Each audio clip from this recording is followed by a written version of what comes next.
Hello, welcome to #Tarot Songs. My name is Danny Guthrie, and this is a channel for learning the tarot through readings, through interviews, through music, and through guided meditations. And if you'd like to learn more, you can go to entropyhealing.com, ENTROPY healing.com, and you can find out more about what I do and how to work with me with energy work and tarot readings and online courses. And today I'm going to be talking about our cards for the new moon in Scorpio. And you can see I just finished a little walk here in the beautiful Pacific Northwest, beautiful rainy day, perfect for our reading.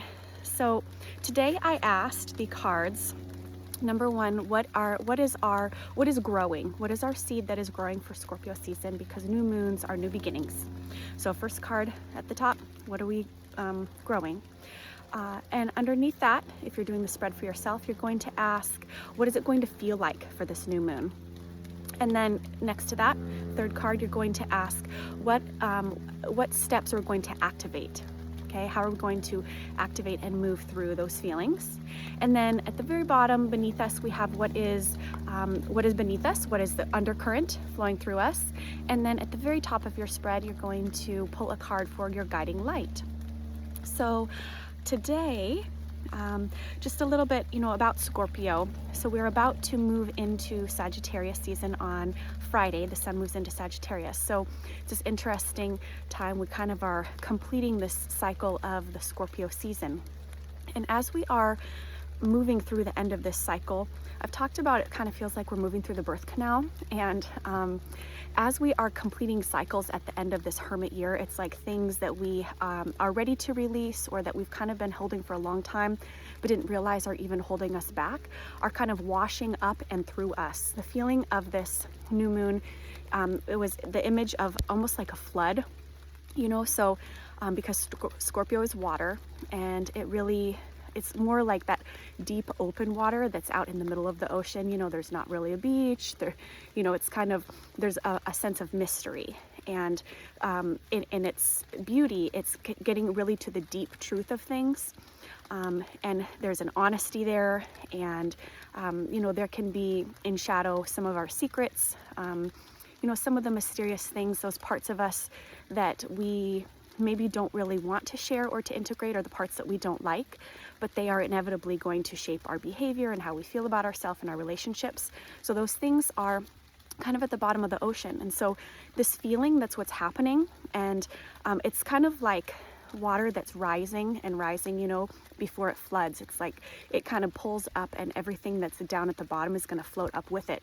And it's washing up and out. So as I'm doing this reading, I'm also channeling the calendar for 2026, the year of the wheel. And this energy of feeling like things are kind of washing up to move out, it is creating space for us. And that really is going to continue on and through about March. And it might not feel good, but it's really creating space and opening us to be able to release some of that stuff that we're ready to let go of and move forward. So that's kind of the energy of this new moon. And our card for what we're growing is the star. And this deck is from Chris Ann Lightseers. And the star is number 17. You can see she's holding onto this string, and it's attaching her up there in the cosmos, but she's sitting down on the ground, and there's almost like a pool of water in front of her. The color all of the colors that are coming through for this are very healing colors. Some of our upper chakras, lots of like purples, kind of beautiful pinks, maybe lavender. And so just wanted to share that if you're into working with colors. The star is, what we're growing. This is new hope. This is optimism.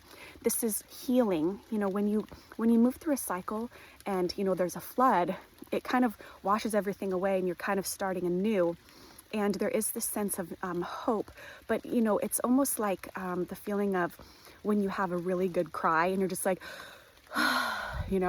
that's kind of what I'm feeling into for those of you who are watching this reading, you know, that this is not necessarily an easy cycle that we're moving through. And with the star, you know, it's kind of like maybe you've been overanalyzing, you know, and the star is saying you don't need to do that anymore, honey. You just quit analyzing.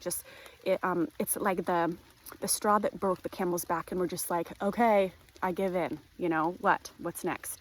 So there's this kind of feeling of surrender. That we're growing here, and stop gripping so hard, and kind of just let hope and optimism kind of be our guide, rather than trying to think our way through things.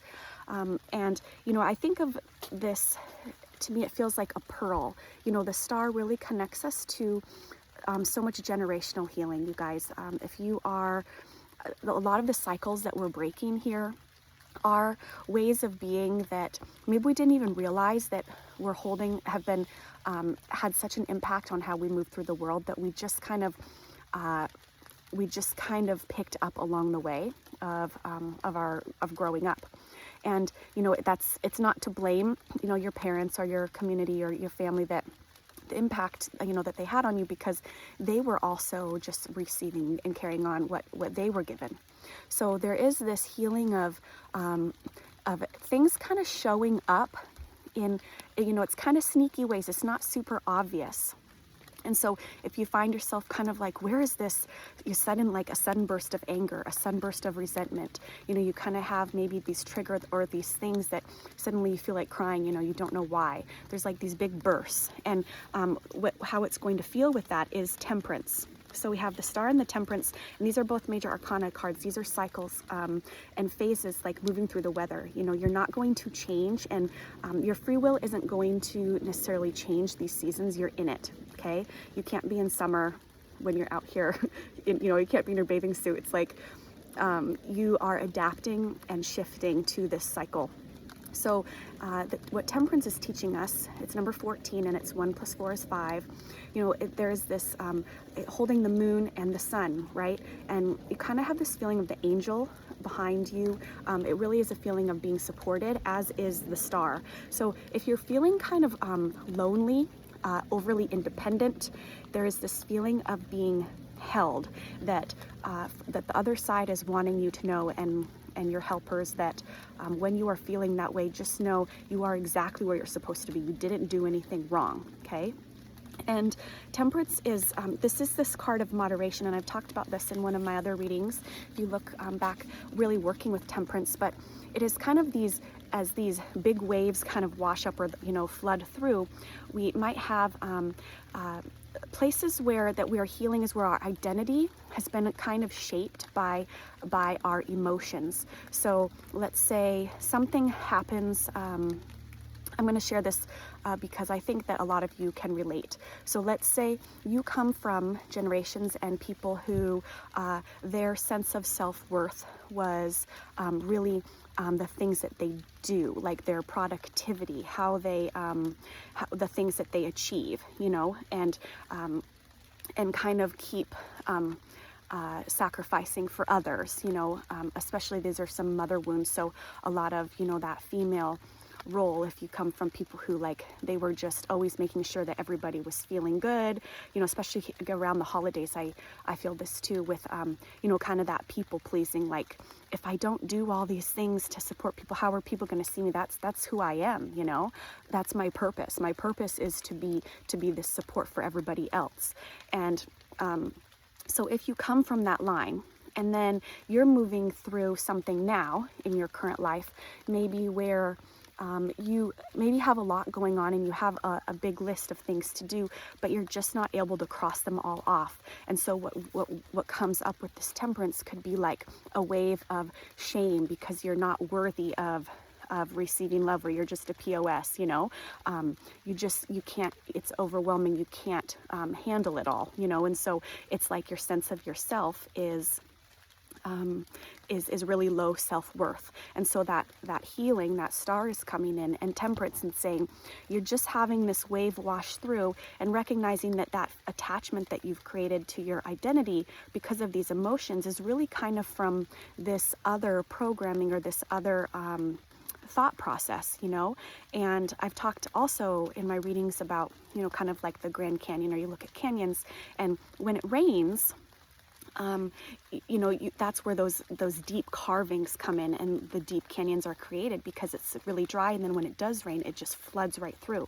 So they keep getting ingrained and deepened, and our thoughts are kind of like that as we come across things that are challenging, right? The Temperance is number 5. That's challenges, and what's beneath us, we have also the 5 of Pentacles, and it's reverse. So as we, you know, this is kind of, you can see she has a key, she can unlock the door, but she's not even looking up to see that she has the power to unlock her own door. So sometimes with these places where we kind of feel stuck, it's because we're kind of in these ruts of the same patterns of thinking, like letting that water wash through the same canyons all the time. Our reactions are the same. And so we're becoming empowered to responding, like if you can allow yourself to be held for a second and shift how you're seeing yourself, your identity, that as you are doing that, you're going to see that maybe, you know, you're going to start chiseling away at that canyon and creating new little like tributaries, like new little creeks and stuff, where your thoughts and your responses are going to be able to respond in a different way. And that way you're not continuing these cycles that also come from your generations about, you know, your self-worth being based on your productivity, how you provide for others. And a message did come through too that you know, our purpose, you know, our purpose here, because you know, I think there's a feeling of kind of a little bit of lost, like a misdirection, like these things, you know, you're kind of, you know, what's kind of not working, but not really sure what your next direction is. And so there's this sense of that, and that your purpose in your next direction is not what you do. You are not here on this earth to just do things. When your light really shines, when that cosmo, that reminds me of like this pearl, you know, that light on the star card, is really just by being, when you are being. And for example, I'll also share, because I think that stories are some of the best way to learn tarot. You know, you can pull cards and you can look at the keywords, and there are, you know, certain themes, but I think when you hear them in real life, it really helps teach you how to create your own relationship. And so for me, for example, right now I'm channeling that calendar, like I said, and I've got my newsletter coming out, and a family of 3, and the holidays, you know, and there's a lot of things, and it's like living one foot up in the cosmos. You know, I'm like channeling, I could just like be in a cave all day and have no idea what time it is, because I just love writing and doing that. But I also have to function in this world and like pay bills and do the emails, you know, all that stuff. So when things start to stack up, if it's things around the house, for example, it's like maybe I'm channeling and doing all these extra things right now. It feels like a sprint. So what's falling behind is maybe some of my other roles that I play, you know, of keeping the house clean, you know, doing the laundry, going to the grocery store, you know, doing those things. And so when what's floods through with this Temperance for me, and hopefully you guys can relate if you're watching this, is like I'm failing, you know, and I can recognize that and say, I know that is, I really am not failing. This is just a wave that is moving through. And so the Temperance wants us to kind of alchemize that, and how I open my own door would be exactly what I'm doing right now. Is, you know, when you have all these to-dos, you think that, especially if you have that programming, like I was talking about, where what you do and being productive is part of your identity, that you can't not keep checking the things off, right? There's no way you can take a break. Don't talk to me, I don't have time for that. You know, it's like there's no time for anything. And so there's this kind of this deeper belief that I can't take that time to just be, because that, how am I possibly going to get everything done? So for me, that healing of opening the door, yes, you can open the door. You can make sure that your schedule is open, and you know, carve out a pocket of time where it doesn't matter what emails, texts, you know, anything. Just take the walk in the park, right? The walk for an hour is going to give you the energy to help you move through all those bigger things as they come. So that's like that alchemizing of Temperance, where we're taking, you know, that time to integrate. And so then we create space so that we're not just, because if you kind of pretend like it's not there and you push it away with being busy, or deflect it with, you know, an attachment to you know, something that, like if it's scrolling or, you know, alcohol or busy calendar, you know, those things that we attach to our emotions, we create these attachments so we don't actually have to deal with them.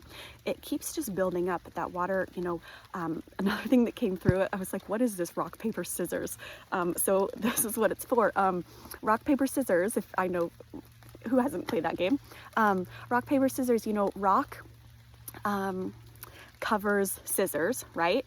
And rock over scissors is earth over air, because swords, scissors, air, right? So you have, this is a stretch, guys, but stay with me. So you have, you know, pentacles, earth is crushing, you know, air, but then scissors crush paper, right? So then you have kind of the air is then again kind of crushing earth again. So you have this earth and air, and then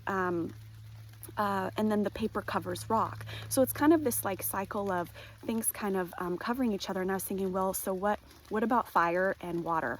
And fire, you know, fire will burn, it will burn the scissors, it will burn the paper, right? It'll just burn shit up. But you know what covers all of it?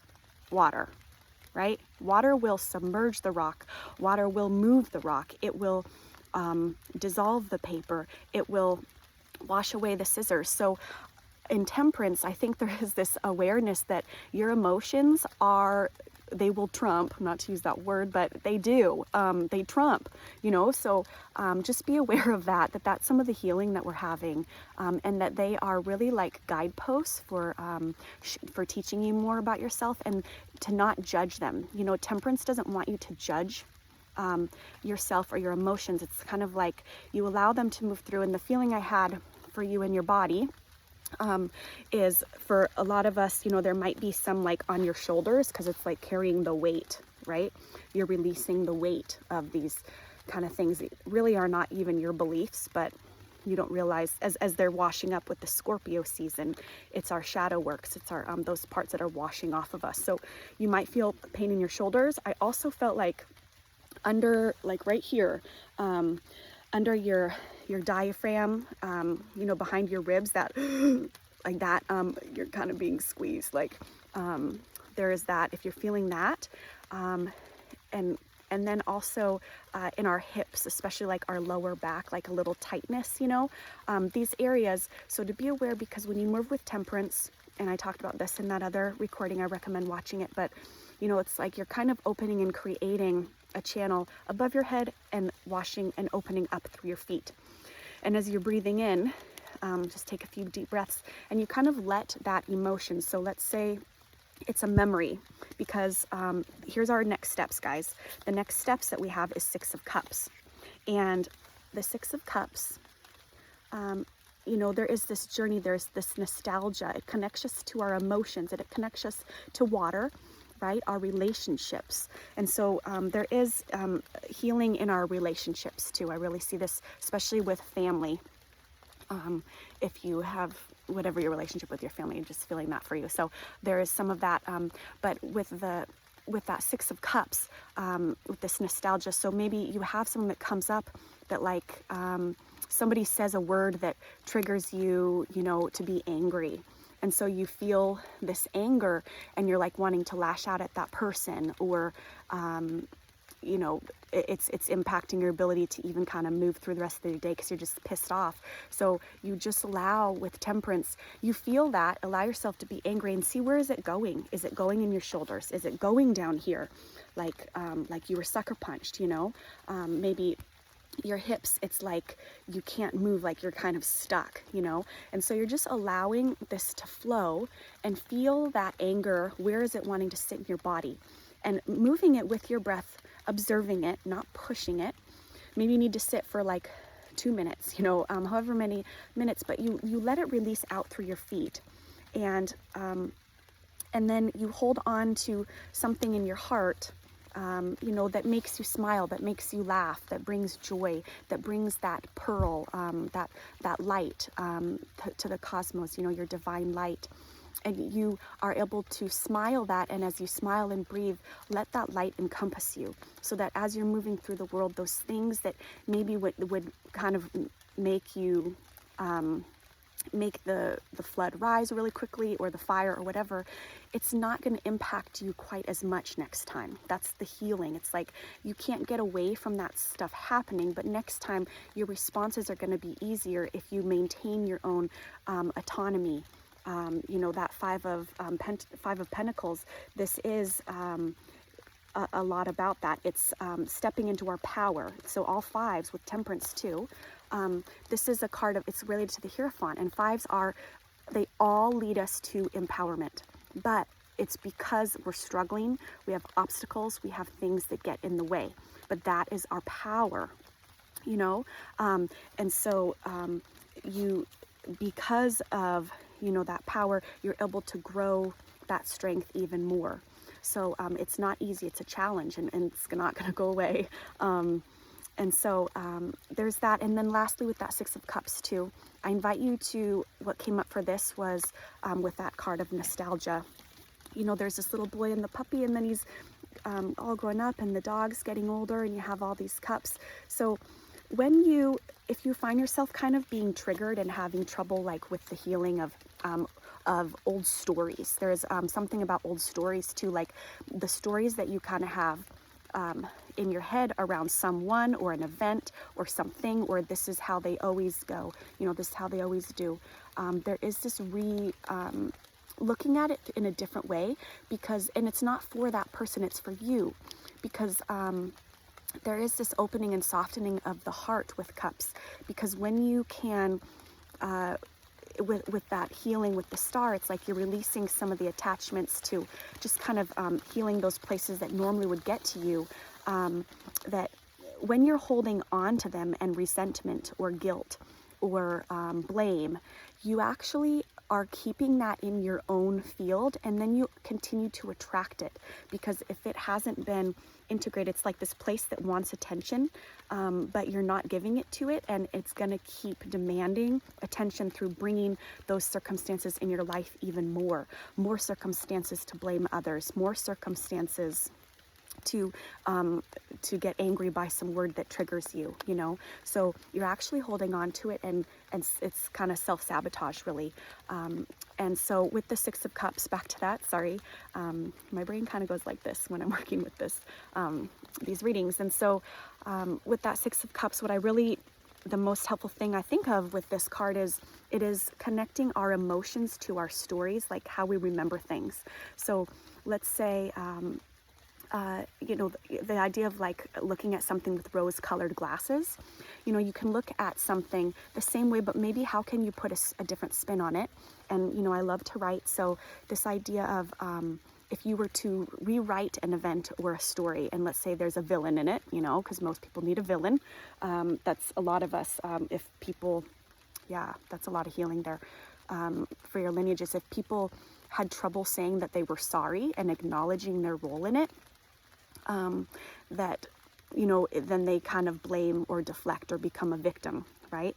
And so, yeah, let's say you have someone like that in your life, or a narcissist. That's another thing that's coming up, is that you create this story almost like a kid's book, and you can create the characters into animals, you know, using your imagination, because our guiding light, you guys, is our Ace of Wands, and this is really leading us into Sagittarius season. Aces are new ideas, new creativities, things that we're growing. See if I can find it. They're getting kind of wet out here in the rain, and so the Ace of Wands is what we're growing. Sorry, I'm having trouble finding it. Well, I don't have it here, but look it up, Ace of Wands. And, oh no, here it is. So this is what our guiding light, you know, our Ace of Wands. So we're opening up to these kind of new ideas and new creations, and how our energy is going towards things that drain us or deplete us or suck us up, or that are actually like serving a creative purpose to move something through and out, and that benefits us and people around us. But with that Six of Cups, if you know that story, you can write that, and you can read it out loud, and you'll hear yourself and your story in a different way, and it teaches you compassion. You're like, oh, the way I was feeling about myself was a lot harsher. It was harder on myself than it really actually, when I hear it out loud. Why was I doing that? And then also the other thing with that Six of Cups is another example, if you're looking at like pictures, and we remember a certain time in our lives, maybe a cycle as being, you know, a cycle, a time of grief or a time of pain or anger. Like you maybe look at a picture and this is a little dark, but you know, this is Scorpio season. So I think for some of us, if there was any kind of abuse in any way, mental, physical, emotional, and you're looking at pictures and you see a picture with this person in it, and actually it's a beautiful sunny day, you know, the sun is there, people are smiling, in the picture it's capturing this moment in time that was really beautiful, but in your head you're remembering that person being a total jerk, and because of him or her, you know, they really screwed things up for me, you know. So with Six of Cups, it says, can you look at that picture, and instead of identifying that memory in time with that emotion of that shitty person or that shitty thing that they did, can you actually look at it and kind of shift your perspective and put on rose-colored glasses and say, wow, I really, look how happy I was with my sibling there, or look at my childhood, really, that was a beautiful event. I remember always having, you know, celebrating that day that was so-and-so's birthday, and that was a really nice time for me to get in touch with the rest of my family, you know. So you're kind of like shifting your emotional attachments to memories that shape how you see yourself. And so there's a lot of healing there. So I hope that this is helpful. And moving into Sagittarius season, it starts on Friday, so I'll have a reading for that. And yeah, lastly, I felt called to share that star when she's holding and she's got like that light up high that she's holding on to. I have a children's book called Shine, and it just reminded me of Shine. It's finding like shine in the darkness. So there is this raccoon, and raccoon wants to stay awake on solstice because he's jealous of the day dwellers. He wants to find his shine. And so he goes on this adventure and sneaks out on solstice, and his sister actually follows him, but he does not know. And she's following him the whole time and collecting souvenirs of his little stops that he makes. And along the way, he's talking to different animals and asks what their shine is. And they all have these different shines, right? Because they're different animals. And he's learning how they shine, but he still can't find his, you know, his problem is not solved. And so, you know, he kind of nears the end of his journey. The sun's almost up again, or the sun is almost going down, and an otter comes along who has this important pearl that he is came from his grandma, and from a somersault contest that he won, and he cannot find the pearl, but he's scared to go find it in this cave down on the beach. And Raccoon says, well, you know, I'm a night dweller, I'm a nocturnal, I can go get that for you. So he goes and kind of discovers this pearl, and it's so dark, but this pearl is so bright. And when he brings it out, you know, everybody's cheering, and you know, that shine that he's feeling in his heart starts to come out. But he's super disappointed because the sun has already gone down, and now the moon is up, and in his head he still has not found his shine. But in this light of the moon, in his reflection, he can see his sister behind him, and she says, look at all of these souvenirs. You know, it's this necklace that she puts over his neck that is a memory of all these things that he did do, and the lessons and all these memories that he learned along his journey from these other animals that really reflect him in a new way that he hadn't seen himself before. So to me, the star with that light is that pearl. You know, it's that pearl when the moon is up, and to kind of focus on that pearl, what's good. Hope that's a lovely way to end, and I will hopefully have that book out for you soon. It's so beautiful. I can't wait to share it with you. Have a wonderful new moon in Scorpio, and I will see you in a few days for Sagittarius season and some new animals, by the way. Little sneak peek, little hyena, little flying fish, little horse. Okay, adios.